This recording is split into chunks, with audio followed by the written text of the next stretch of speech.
জুলাইবিব রে আমার নবী ডাক দিয়া কয়, জুলাইবিব তুমি তো আমার সাহাবী। জুলাইবিব রে, আমি সব সাহাবীদের কথা চিন্তা করি, তুমিও তো আমার সাহাবী, তোমার কথাও তো আমি চিন্তা করতে হবে, ঠিক কিনা কন? যেমন কর্মী তেমন নেতারে বাবা। নেতা দেখবেন যেই কর্মীটা টাকাওয়ালা, নেতায় ওই কর্মীর এই ফোন দেয় আর বাকি কর্মীদের খোঁজ খবর নেয় না, ঠিক কিনা? কিন্তু আমার নবী এমন নেতা নয়, নেতা নয়।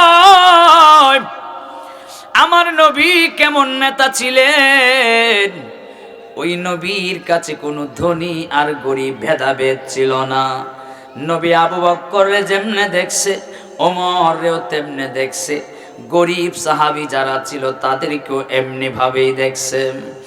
এবার নবী ডাক দিয়া কইরে, জুলাইবিব সব সাহাবীর দায়িত্ব আমি নবীর উপরে, তুমিও তো আমার সাহাবী। অজুলাইবিব তোমার সমস্ত দায়িত্ব তো আমার উপরে।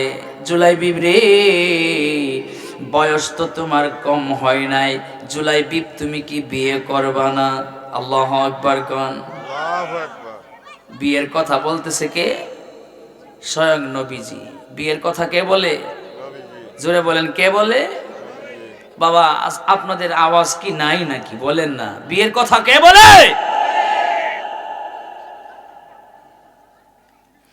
আবার বাবা সিনাত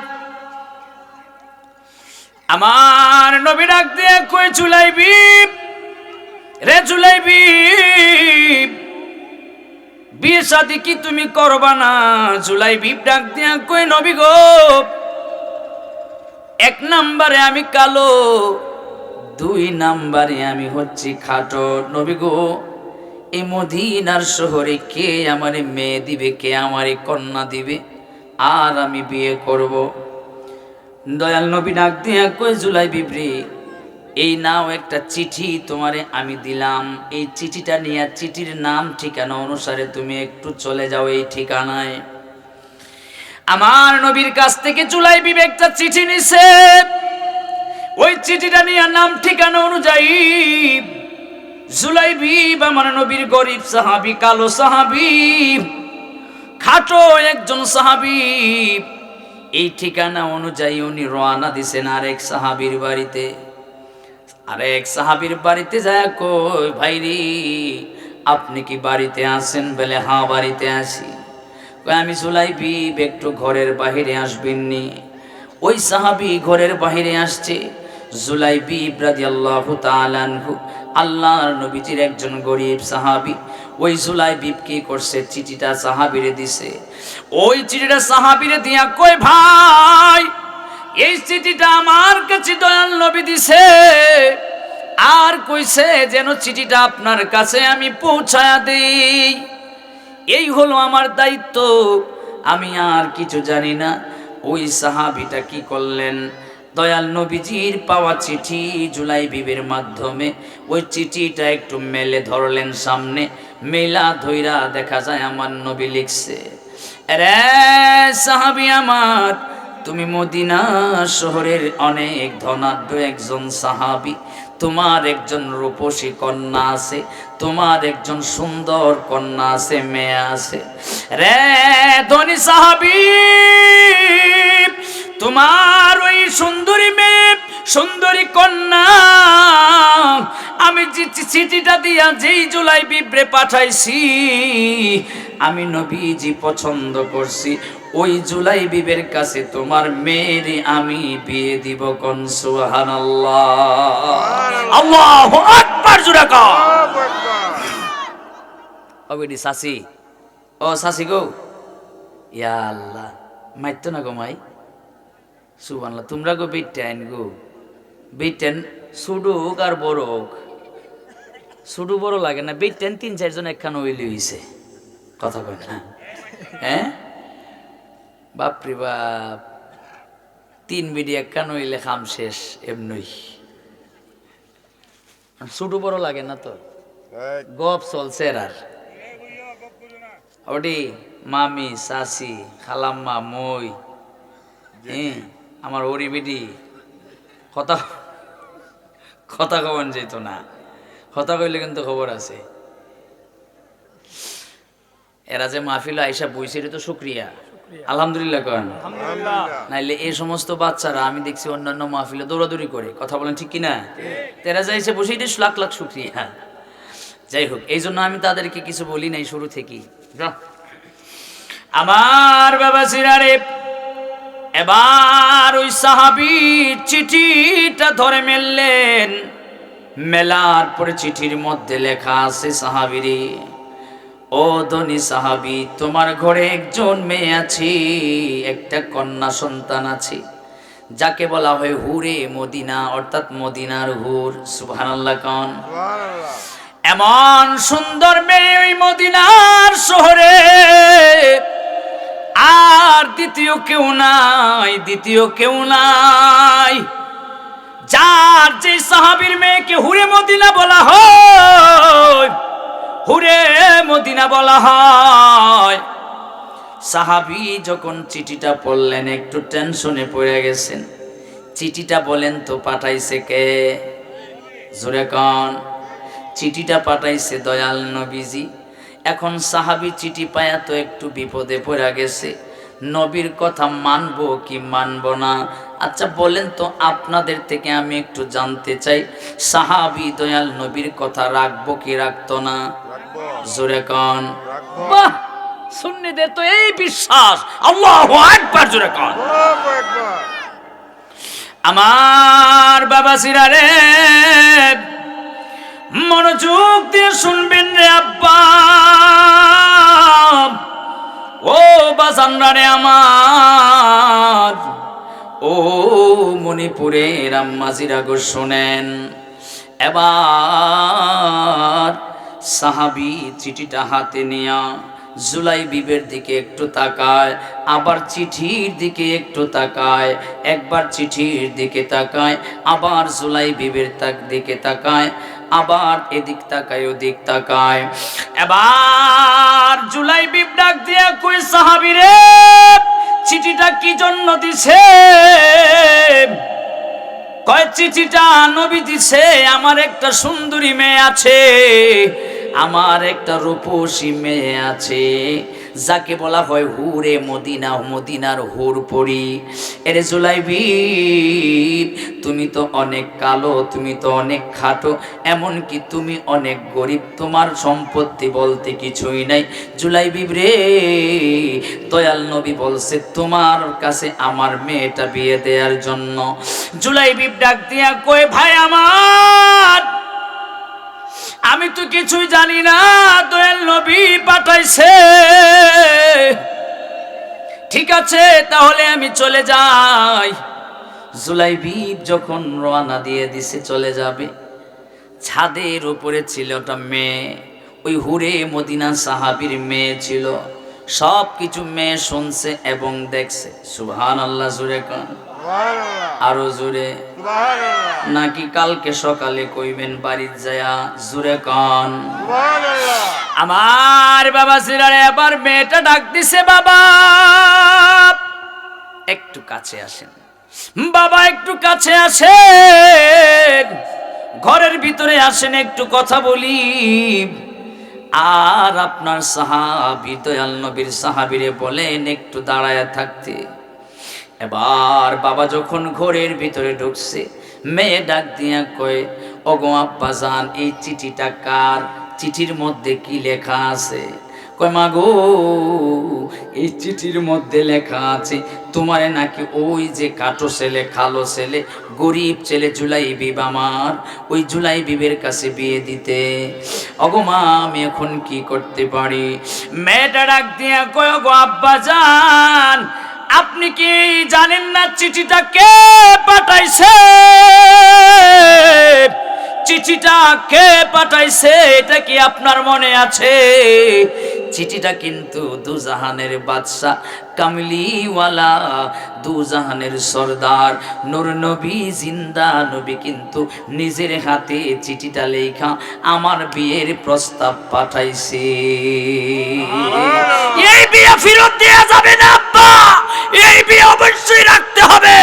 যদি এই বিয়ে ফেরত দেই দয়াল নবীর সামনে কাল কিয়ামতের ময়দানে মুখ দেখাইতে পারবো না, ঠিক কিনা?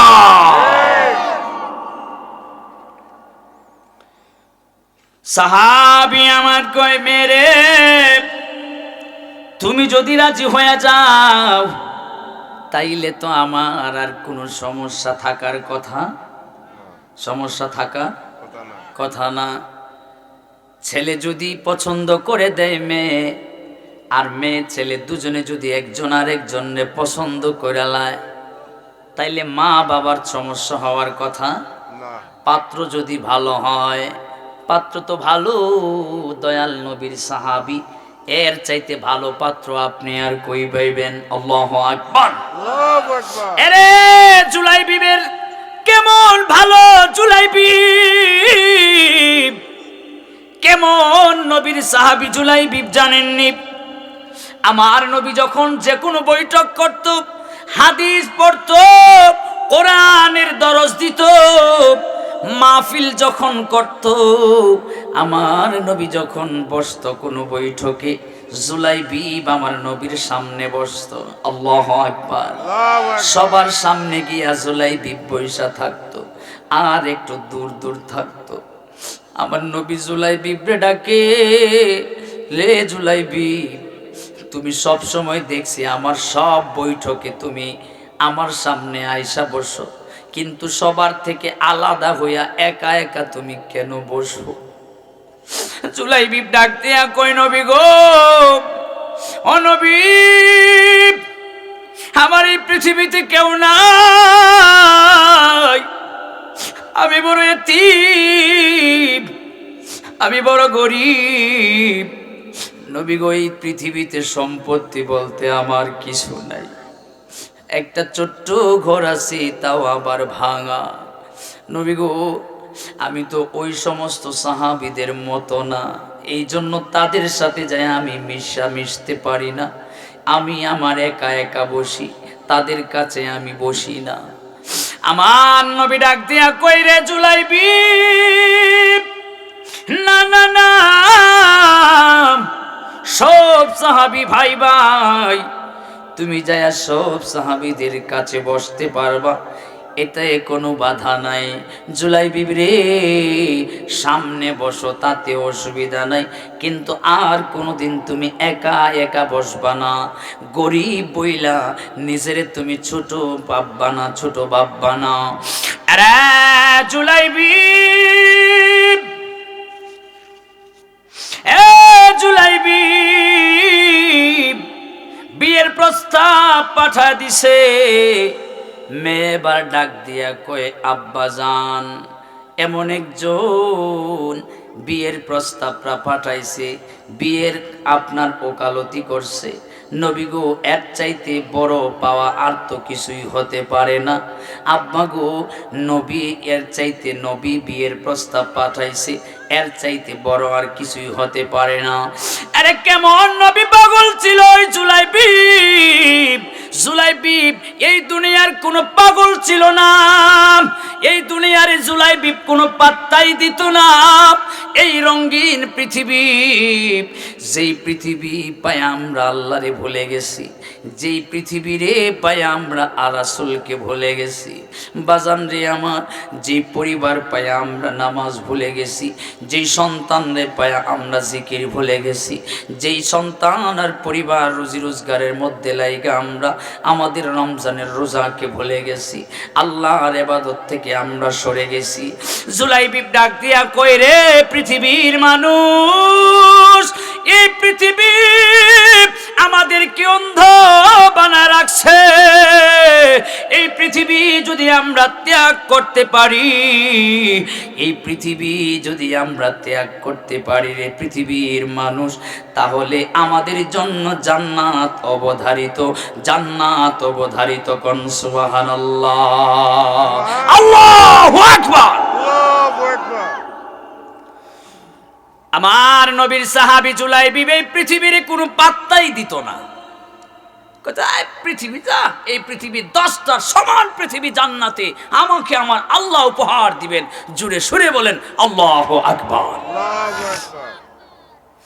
আরে বাবা জিরা আমার, এবার ডাক দিয়া কই রে আব্বাজান, দেন আপনি বিয়েটা গ্রহণ করে নেন। এবার মেয়ের বাবা সাহাবী কয় মা গো, তুমি যদি মাইনা নাও তাইলে আমি রাজি। আরে জুলাইবি, আর দূরে থাইকো না, আর দূরে থাইকো না, কাছে আসো। তুমি তো এখন থেকে আমার আত্মীয় হয়ে গেলা, তুমি তো আমার মেয়ের জামাই হয়ে গেলা। সুবহানাল্লাহ কন্যা, আল্লাহু আকবার, জোরে কোন ইয়া রাসূলুল্লাহ। জীবনে হবে কি তোমার দিদার ইয়া রাসূলুল্লাহ, সে আশায় রয়েছি আমি গুনাহগার ইয়া রাসূলুল্লাহ। জাহানে যেই দিকে তাকাই দরদি, আর তো কেহ নাই দরদি, আর তো কেহ নাই। জাহানের যেই দিকে তাকাই দরদি, আর তো কেহ নাই দরদি, আর তো কেহ নাই। তুমি যে দু জাহানের কান্ডার নবীজি ইয়া রাসূলুল্লাহ, জীবনে হবে কি আরো দিদার ইয়া রাসূলুল্লাহ। আরে জুলাইবি, বার দূরে থাকিও না, আয় আয় আমার কাছে আসো। জুলাইবি কাছে আসছে, কাছে আসার পরে কই কি জন্য আমারে ডাকছেন? কয় তোমার যে বিয়ের প্রস্তাব আমার মেয়ের সাথে নবী পাঠাইছে, এই বিয়ের প্রস্তাবটা আমি সাদরে গ্রহণ করে নিলাম। কোন সুবহানাল্লাহ। যে নবীর জন্য পাগল থাকে সে দুনিয়ার পাগল না, আর তার জন্য আল্লাহ আল্লাহর রাসূল সবকিছু নিজে থেকে ব্যবস্থা করে দেয়। কথা বলেন ঠিক কিনা? আরে ভাই, আমরা দুনিয়ার জন্য পাগল হয়ে গেছি,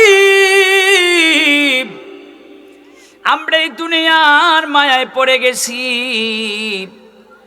আমরা এই পরিবারের জন্য মায়ায় পড়ে গেছি, সন্তানের প্রেমে আমরা পড়ে গেছি, টাকার প্রেমে পড়ে গেছি। ক্ষেত একটা রাখলে আর একটা রাখতে হয়, বিল্ডিং একটা বানাইলে আর একটা বানাইতে হয়। আমার আল্লাহ ডাক দিয়া কয় আইনামা তাকুনু ইউদরিকুমুল মাউতু ওয়ালাউ কুনতুম ফি বুরুজিম মুশাইয়াদা মিনহা খালাকনাকুম ওয়া ফিহা নুঈদুকুম ওয়া মিনহা নুখরিজুকুম তারাতান উখরা।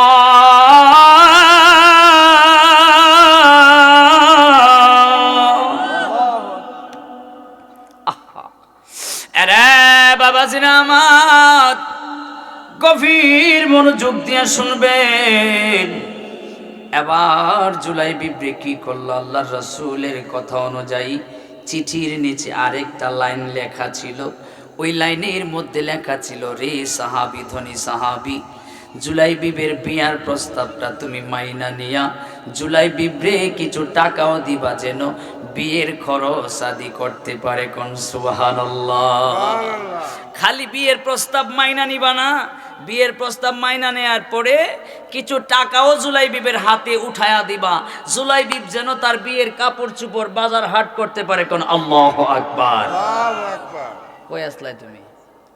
সাউন্ডলা একটু ঠিক করো, নেই বেশভূষিতা কমাও তাড়াতাড়ি। ওই যে হাউ মাউ করে উঠেছে, হ্যাঁ হ্যাঁ রিবা বন্ধ 100% বন্ধ দিয়ে ইকো এক যারা দিবা শুধু, হ্যাঁ দিয়ে সব বন্ধ করো। আমি তোমারই খুঁজতেছি, কই মিম আছে কিন্তু মিমের পোলা পাই না, বুঝেন না হিসাব। মিম আছে মিমের পোলা পাই না, ইকো কমাও। আমার বাবা সিরারে এই মিম মাইকের সবচেয়ে পুরান কিন্তু। আমি আমার বাড়িতে যখন প্রোগ্রাম হয় আমি কই হেরে সারা মাইক পাঠাইন না, বুঝেন নাই, কই হে লাগবো আমার। আমার বাবা সিরারে দেখছেন সাউন্ড ঠিক আছে নি, ঠিক আছে সাউন্ড। ডাক্তার লাগে সব কিছুর, ডাক্তার ছাড়া কাজ হয় না। যদি রোগ ওই বুঝলো না ওষুধ দিব কি, কথা বুঝেন না, খালি কইব পরীক্ষা কর পরীক্ষা কর, আলট্রা কর, ইতা কর হিতা কর, কিন্তু কোনো রোগ আর খুঁজা পায় না। রোগ বুঝতে হবে, রাইট। আরে বাবা সিরাম এবার সাহাবী ডাক দিয়া কই জুলাই বিবি রে, ও জুলাই বিব যাও যাও আমার ঘরের ভিতরে তুমি একটু যাও। ঘরের ভিতরে থেকে জুলাই বিবরে কিছু টাকা দিল। জুলাই বিবরে এই টাকা দিয়ে তোমার বিয়ের খরচ আজি তুমি পূরণ করবা, কোন মারহাবা। বিয়ের প্রস্তাব রাজি, সব রাজি, এখন টাকাও দিছে জামাই খরচ করবে। এমন বিয়ে আমগো সমাজে হয় কি হয় না? হয় না, হয় না, হয় না। আরে বাবা আমার খুব মনোযোগ দিয়ে শুনবেন, আজকাল বিয়েগুলো একটা শিল্পে পরিণত হয়ে গেছে। কার বিয়েতে কে কত খরচ করতে পারে, আমার পোলার বিয়েতে আমি এত লক্ষ খরচ করছি। গ্রামের আরেক বেড়া ডাক দেয়া কয় আমার ছেলের বিয়েতেও আমি তোর থেকে ডাবল টাকা খরচ করবো, আছে না নাই? এ বক্স আরো কমাও, এই বক্স। এরপরে যতগুলো আছে গানের শিল্পী মিল্পি যা আছে সব আইনা দিয়া, তারপরে বিয়ের আগের রাতে ধুম ধারাক্কা চলে, কথা কন। মণিপুরে তা চলে না? চলে কয় গীতা তো, যেখানে ভালা খারাপ দুইটা একসাথে চলতে পারে না, তো ওয়াজ বন্ধ করে দেন, আনাইলে এগুলা বন্ধ করেন। এই যুবকরা, আজকে যারা মণিপুর হুসাইনিয়া যুব সংগঠনের যুবক, এই সংগঠনে তোমরা যারা আছো সব একত্রিত হও।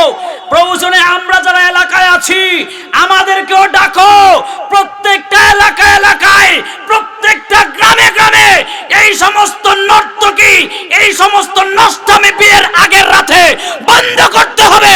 হাত তুলে বলেন ঠিক কিনা?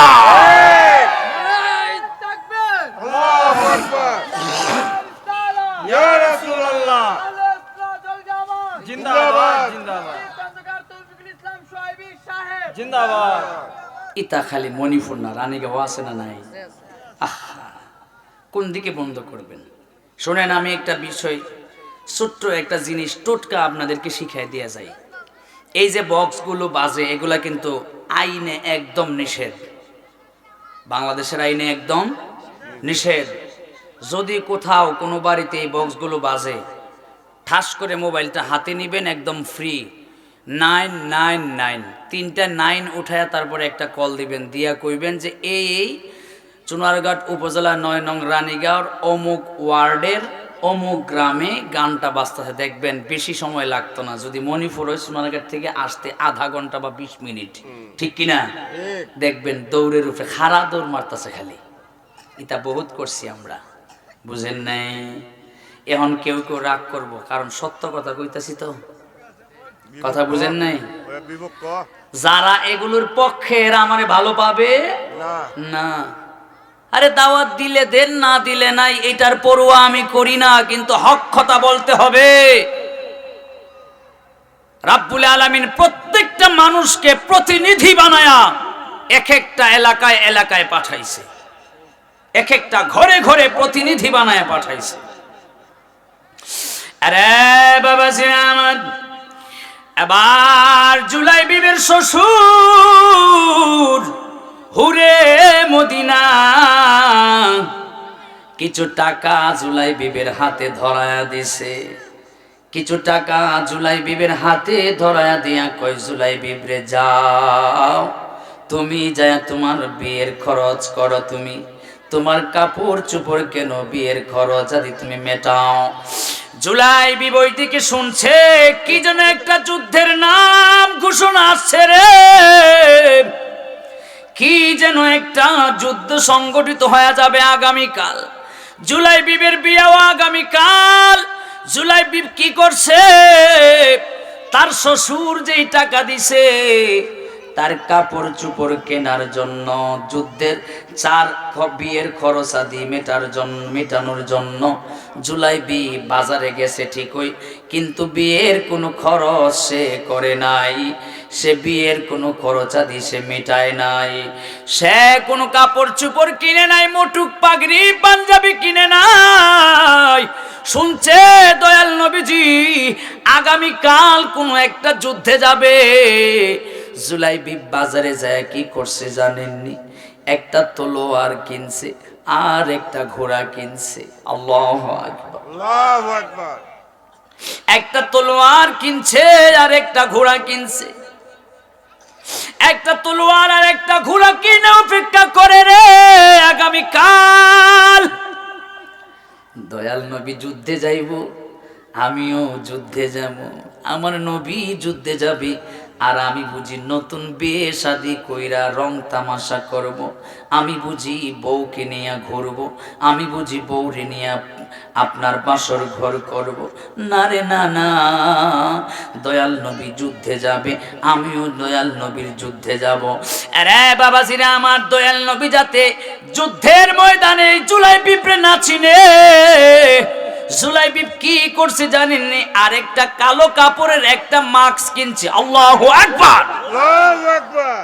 কালো কাপড়ের একটা মাস্ক কিনছে, ওই কালো কাপড়টা দিয়া জুলাইবিব মুখটারে বাঁধছে। সুবহানাল্লাহ কয় না রে, সুবহানাল্লাহ। এই মুখটারে বাঁধা ঘোড়ার উপরে সওয়ার হইছে, তলোয়ারটাই কোমরের ভিতরে ঢোকায় রাখছে, ঢুকায়া ঘোড়ার পিছনে বাড়ি দেয় আর কই ঘোড়ারে চল, দৌড়াইয়া চল। ঘোড়া দৌড়াইয়া চলে, পিছনে পিছনে আমার নবী আর সাহাবীরা, আর জুলাইবিব সামনে একা একা যুদ্ধ করে। সুবহানাল্লাহ। জুলাইবিব একা একা যুদ্ধ করে আর পিছনে সাহাবীরা। এটা কে গো নবী? মুখের মধ্যে কালো কাপড় বাঁধা, কালো কাপড় দিয়ে মুখটারে বাঁধা রাখছে। নবী গো আবার ঘোড়ার উপরে উঠা যুদ্ধ করতেছে, খোলা একটা তলোয়ার হাতে নিয়ে যুদ্ধ করতেছে কাফেরদের সাথে। নবী গো এটাকে, নবী কয় এখন কথা বলবা না, তোমরা যুদ্ধ চালায়া যাও।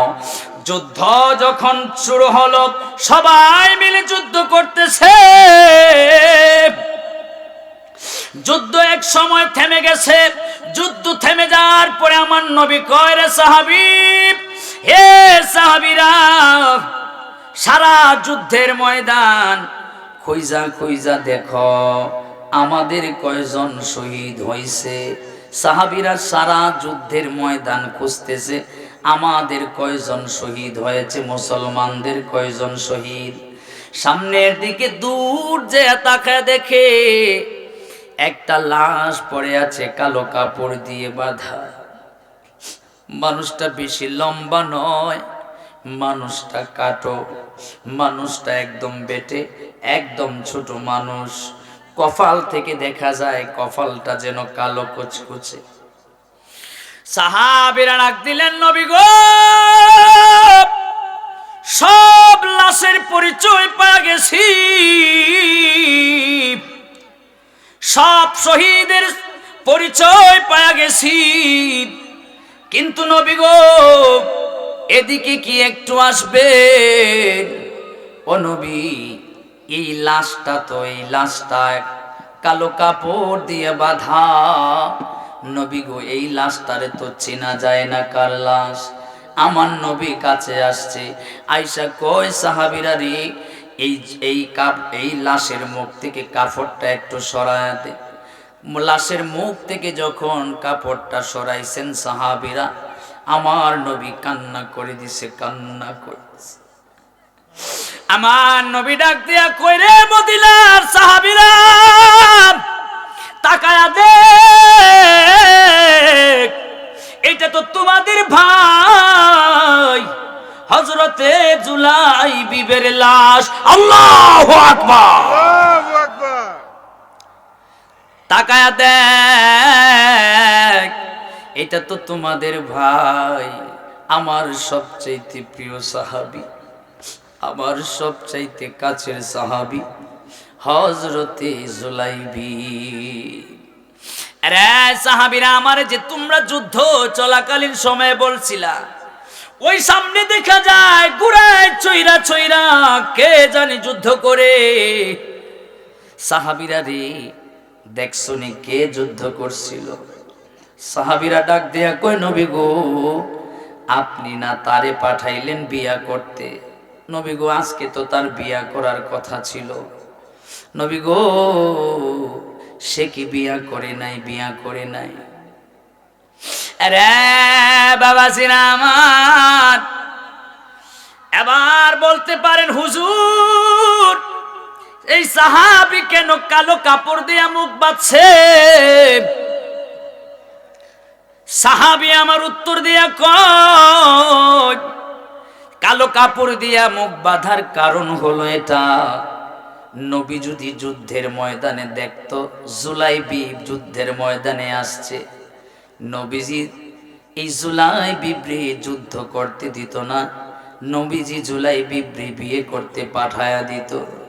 এই জন্য জুলাইবিব ডাক দিয়া কই, রে মদিনার সাহাবীরা শোনো রে, আমি জুলাইবিব নবীর যুদ্ধের ময়দানে রাইখা আমি জুলাইবিব বাসর ঘরে যাইতে পারি না, ঠিক কিনা? এই জন্য আমার নবী ডাক দিয়া কই, কুনতুম তুহিব্বুনাল্লাহ ফাত্তাবিউনি ইউহিব্বুকুমুল্লাহ ওয়া ইয়াগফির লাকুম যুনুবাকুম ওয়াল্লাহু গফুরুর রহিম। আমার আল্লাহ নবীরে ডাক দিয়া কই, আর নবী কই, রে পৃথিবীর মানুষরা রে, যদি আল্লাহরে পায়া যাইতে চাও, যদি আল্লাহরে তোমরা ভালোবাসতে চাও, তাহলে আমি নবীরে তোমরা আগে ভালোবাসো, আমি নবীরে তোমরা আগে অনুসরণ করো। এরে দুনিয়ার মানুষ, আমার উম্মতের গোষ্ঠীরা, আমারে যদি তোমরা পায়া যাও, আমারে যদি তোমরা ভালোবাসো, তাহলে সরাসরি আল্লাহরেও তোমরা পাইয়া গেলা।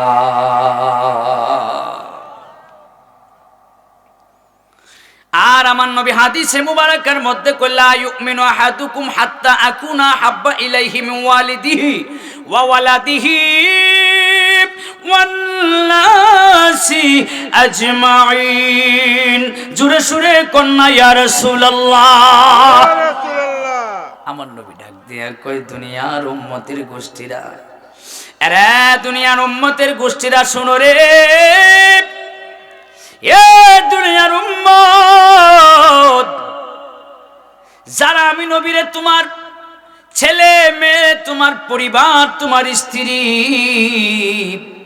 এমনকি তোমার নিজের জানের চাইতেও আমি নবীরে ভালো না বাসবা, প্রকৃতপক্ষে তোমরা তখনও ঈমানদার মুমিন হইতে পারো নাই, ঠিক কিনা? নবীরে জানের চাইতে বেশি যে ভালোবাসবে, সেই প্রকৃত মুমিন, প্রকৃত ঈমানদার। কন্যা সুবহানাল্লাহ। আরে বাবা জিরামান, আমার নবী চোখের পানি ছেড়ে দিছে, চোখের পানি ছেড়ে দিয়া কয়, সাহাবীরা রে, এই জুলাইবিব দেখো আমারে কত ভালোবাসে, এই জুলাইবিব কত ভালোবাসে দেখো আমারে। সাহাবীরা রে, জুলাইবিবরে আমি পাঠাইছি, সে আজকে বিয়ে করার কথা ছিল, কিন্তু জুলাইবিব বিয়ে না কইরা কালো কাপড় দিয়া মুখ বাইধা তারপরে যুদ্ধের ময়দানে আমাদের আগে আগে এসে যুদ্ধ করে শহীদ হয়ে গেছে। আরে সাহাবীরা, আমি তো দেখতেছি জুলাইবিবের জন্য আল্লাহর জান্নাতের দরজাটা এখনো খোলা। জুলাইবিবের জন্য জান্নাতের দরজাটা এখনো খোলা। আরে বাবা জিনামান, মনোযোগ দিয়া শুনবেন। জুলাইবিব ডাক দিয়া কই, পৃথিবীর মানুষারে, ওয়াল্লাহি রাব্বিল কাবা, আমি এই পৃথিবীর কোনো আশায় ছিলাম না, এই পৃথিবীর কোনো পাগল আমি ছিলাম না। পাগল ছিলাম আমি শুধু রাসূলের জন্য পাগল ছিলাম। এরে মণিপুরের মানুষ, রাসূলের জন্য যদি পাগল হয়ে যান, নবীরে যদি পাগল পায়া যান, তাহলে পৃথিবীর জমিনে আর কিছু লাগে না। আরে বাবা সিনামান, এই জন্য বলি ভাইরে, আমি আপনি পৃথিবীর মায়ায় পইরা আল্লাহরে ভুলে গেছি। আর আল্লাহ কয়, যদিও আমারে ভুইলা যাস, আইনামা তাকুনু ইউদরিকুমুল মাউত ওয়ালাউ কুনতুম ফি বুরুজিম মুশাইয়াদা। বান্দারে, আমারে যদিও তোমরা ভুলে যাও, কিন্তু আমি বন্দা তোমাদেরকে ভুলি না। বন্দারে ছাইরা দিছি, ফিরি ফিরি চলাফেরা করতাছো, একদিন নাটাই ধইরা টান দিব, আমার কাছে তোমরা চলে আসতে হবে। আমি আমার আজরাইলে তোমাদের কাছে পাঠায় দিব। কোন দিন পাঠাবো, কখন পাঠাবো, কোন জায়গায় পাঠাবো বান্দারি, এটা তোমরা কেউ জানো না, শুধু জানি আমি আল্লাহ। ঠিক কিনা? আমার বাবা জিরাম, খুব মনোযোগ দিয়ে শুনবে। ও আমার আব্বারে, এবার আবু বকর প্রতিদিন কান্না করে এই মরণ রে ভয় পায়া। আমার রাসূলও প্রতিদিন তওবা করে এই মরণ রে। আমার আল্লাহর কাছে প্রতিদিন তওবা করে, প্রতিদিন তওবা করে। আরে বাবা সিনামান, এবার উমর এই কবরে ডরায়া, উমরও প্রতিদিন আল্লাহর কাছে তওবা করে, তওবা করে। সাহাবীও তওবা করে, আমার নবীজিও করে। এবার কইবেন, নবীর কি কোনো গুনাহ আসেনি? না, নবীর কোনো গুনাহ নাই, থাকতে পারে না। কেউ যদি কয় নবীর গুনাহ আছে, তার ঈমান কখনোই থাকতে পারে না। আমার আব্বা জিরারি এবার বলেন, দয়াল নবীজি প্রতিদিন যদি তওবা করে, আমাদের তওবা করার দরকার আছে না নাই? জোরে বলেন, দরকার আছে না নাই? আরে বাবা সিনামান, মনোযোগ দিয়া শুনবেন। ও আমার আব্বা জিরারে, এই জন্য এই কবর রে ডরাইয়া, এই মরণ রে ডরাইয়া আমরা আল্লাহর ইবাদত বন্দেগীতে লাইগা যাইতাম, আর প্রতিদিন শুধু তওবা করতাম। আর আমরা আল্লাহর কাছে কান্নাকাটি করতাম যে, আল্লাহ, আপনি আমাদেরকে মরণের আযাব আর কবরের আযাব থেকে তুমি হেফাজত কইরা দিও, আমিন। বাজান, আমার শিডিউল ছিল 9টা বাজে। আমি বলছিলাম আপনাদের কমিটির লোকজনদেরকে যে আমি 9টা বাজে আসব। ওনারা বললেন যে না, 9টা বাজে নয়, আপনি বাদ এশা করবেন। আমি এশার নামাজের সাথে সাথেই আসছি, আপনারা দেখছেন। তবে আরেকজন আমার প্রিয় একজন ছোট ভাই, আমার আগে যিনি বয়ান করলেন, উনিও আসলেন। আমি ভাবলাম যেহেতু উনি আসছেন, তাহলে উনি একটু সময় করে ফেলুক। আমার আরেকটা মাহফিল আছে, ওই মাহফিলে আমাকে যেতে হবে। বাবারে, সারা রাত্রব্যাপী আমাদের সজাগ থাকতে হয়। আমরা সজাগ থাকি, ঘুমের কোনো কুল কিনারা পাই না। গতকাল ছিলাম ওই বাসুল্লাহ আলীনগর, চিনেন তো আপনারা? বাসুল্লাহ আলীনগর থেকে হয়ে তারপরে ওই আরেকটা ছিল রশিদপুর ইসলামপুর জামে মসজিদ, দারাগাঁও যেটা, ওখানে ছিলাম। যাওয়ার সময় এদিক দিয়ে রাত্রির বেলা গেছি, আমি প্রাইভেট গাড়ি নিয়ে এদিকে আমি রাত্রেবেলা গেছি। ভয় পায়া গেছি। কোনো সমস্যা আসেনি রাস্তায়? মাশাআল্লাহ। তাহলে আমাদের এলাকা তো অনেক উন্নতি হয়ে গেছে, ঠিক কিনা? মারহাবা। যাই হোক, এক সময় আমি যখন শ্রীমঙ্গল থাকতাম, আমি যখন সাতগাঁও থাকতাম, পড়াশোনা করতাম, তখন সময় রানীগাঁওর নামটা শুনলেই এরা কইতো, বাপরে বাপ, 10 বার সালাম দে। রানীগাঁওর মানুষ এখনো ভয় পায়। এখনো ভয় পায়। কেন ভয় পায় আমি জানি না। আমি বললাম কই এমন তো কোনো ঘটনা বা এমন কোনো কাহিনী আমরা শুনি না, তোমরা এখান থেকে তোমরা এখানে কেন ভয় পাও আমাদেরকে রানীগাঁওকে? আমি কিছুই বুঝলাম না। হ্যাঁ আসিল নাকি? বাবা আপনারা বলতে পারবেন, বাবা আমরা বলতে পারবো না, আপনার ছেলেদের মতো আমরা বয়স। যাই হোক বাবা আমার, তো আমি ওনাকে সুযোগ দিয়ে 8:30টায় বয়ান দিলাম, ধরলাম। যাই হোক 8:30 থেকে আমি বললাম 9:30 পর্যন্ত আপনারা বক্তা, আমার পরবর্তী বক্তা নিয়ে আসার জন্য আমি আমাদের ওই যে ভাইগনা, তার নাম কি, নাম কি ভাইগনার নাম কি, শামসুল ইসলাম, ভাইগনা শামসুল ইসলাম বক্তাকে নিয়ে আসার জন্য আমি আহ্বান করছি। বাজান